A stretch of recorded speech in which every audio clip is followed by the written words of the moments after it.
Alors, la ferme de Michel Felsinger est tout à fait représentative de ces fermes du pays de Belfort et Montbéliard, dans lesquelles l'industrie donnait un grand travail, mais permettait aussi, pour ceux qui le souhaitaient, la double activité. Comme ça se fait d'ailleurs beaucoup en Allemagne, et qui clairement là a pris la plus grande part de l'activité de cet exploitant. Ensuite, ce qui est intéressant, c'est le recours à l'élevage, parce qu'on aurait très bien pu imaginer un maraîcher, mais l'élevage montre une dimension euh,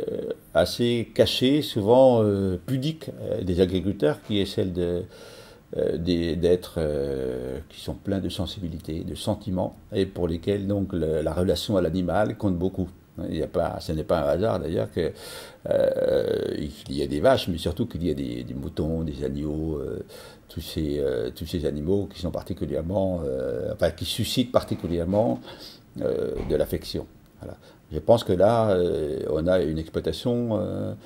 une belle exploitation qui peut se transmettre éventuellement à quelqu'un qui est aussi actif, qui n'est pas forcément chez Peugeot, et qui montre que l'agriculture peut être encore aujourd'hui à la fois un passe-temps,